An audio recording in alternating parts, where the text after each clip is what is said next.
Have you ever looked at a map of Europe and wondered about that huge chunk of land way up north? It looks cold, quiet, maybe even a little empty.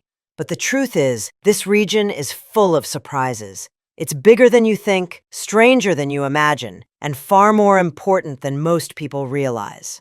Today, we're heading north, and trust me, you're going to see this region in a way you've never thought about before.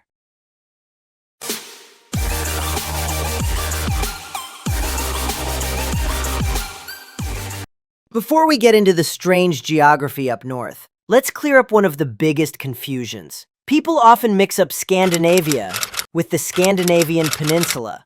They sound almost the same, but they're not.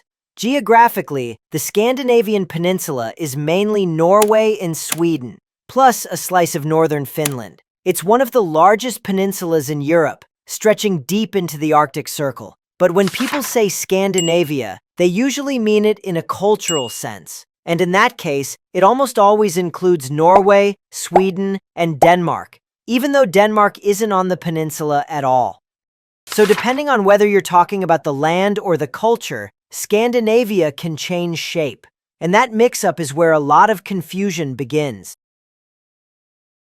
Sweden has more islands than any other country on Earth. Not Indonesia, not the Philippines, not even Japan. Sweden. The number? About 267,000 islands. Yes, you heard that right. That's more than enough for every single Swede to have their own private island.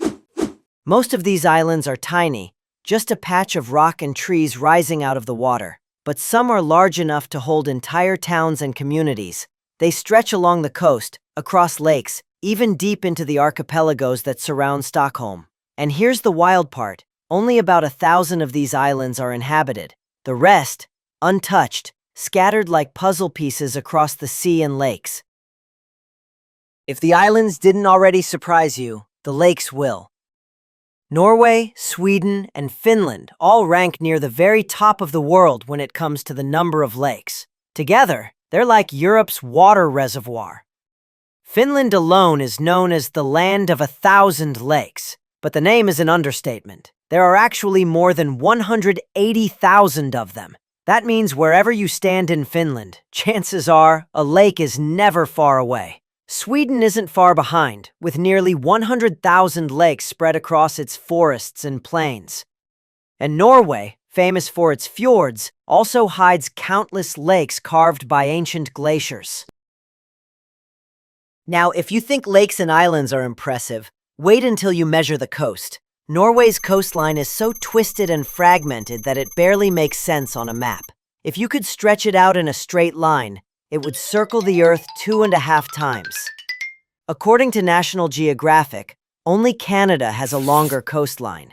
Norway comes second, with more than 83,000 kilometers of edges where land meets sea. This incredible length comes from the country's famous fjords, huge valleys carved by glaciers, filled by the ocean, slicing deep into the land. From above, they look like the earth has been clawed open.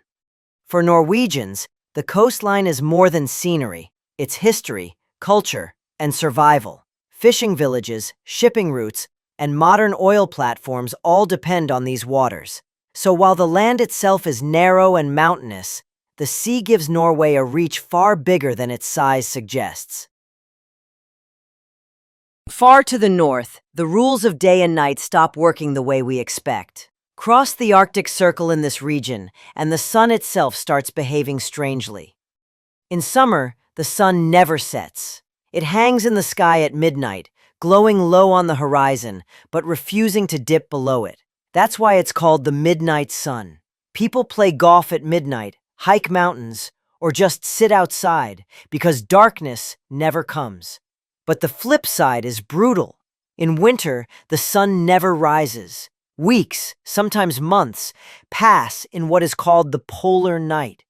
The only light comes from stars, moonlight, or a faint blue twilight at midday. This extreme rhythm of light and darkness shapes life in the north. Between Denmark and Sweden, there's a bridge that seems to disappear into the sea. It's called the Öresund Bridge, and it's one of the most unusual crossings in the world. From Sweden. It begins as a massive bridge stretching over the water, but partway across, the bridge dives straight down into an artificial island. From there, the road continues as an underwater tunnel all the way to Denmark. From above, it looks like the bridge just vanishes. Drivers go from open air to underground in a matter of seconds. This design wasn't just for fun. It solved practical problems, like keeping the waterway clear for ships and avoiding interference with Copenhagen's airport nearby. The result is a piece of engineering that feels almost like magic, connecting two countries with a bridge that doesn't seem to have an end. Out in the Baltic Sea, between Sweden and Finland, lies a group of islands that don't quite fit neatly on the map. They're called the Åland Islands. Politically, they belong to Finland, but the people here speak Swedish, fly their own flag, and enjoy a special form of autonomy. They even have their own parliament, which handles most local matters. What makes it even more unique is that Åland is officially a demilitarized zone.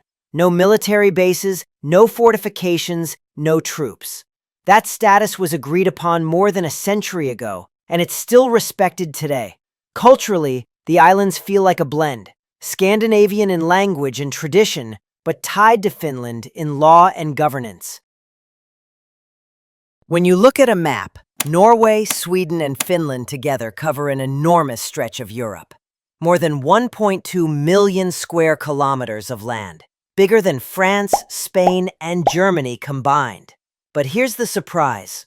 Fewer people live in all three countries combined than in the Tokyo metropolitan area alone. That's under 23 million people, spread across forests, mountains, and vast stretches of wilderness. In the north, towns are small and far apart. You can travel for hours without seeing another settlement. Reindeer outnumber people in some areas, and nature feels endless. This low population density gives the region a unique balance. Modern cities like Stockholm, Oslo, and Helsinki on one side, and on the other, landscapes that feel almost untouched. For such a closely connected region, there's one big political outlier: Norway. Unlike its neighbors, Norway is not a member of the European Union. Twice, the country voted no in national referendums. Instead, Norway maintains close economic ties through agreements, but it prefers to keep control over its own fisheries, resources, and policies. Yet when it comes to security, Norway was right at the front. It was one of the founding members of NATO in 1949, alongside Denmark. And today, with Sweden and Finland recently joining, the entire Nordic North is under the NATO umbrella. This split, outside the EU but deeply tied to NATO, makes Norway's role in Europe unique. For a region with so few people, Northern Europe consistently ranks among the most prosperous places on Earth. The secret is a mix of natural resources and innovation. Norway sits on vast reserves of oil and gas in the North Sea. Instead of spending the profits, it invested them in the world's largest sovereign wealth fund, now worth over $1.5 trillion. It's designed to secure the country's future long after the oil is gone. Sweden and Finland, meanwhile, turned forests, iron ore, and high-tech industries into global success stories.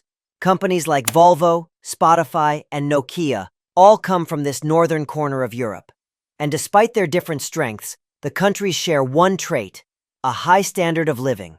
Education, healthcare, and social support are among the best in the world, funded by both resources and innovation. So what do we find when we look north?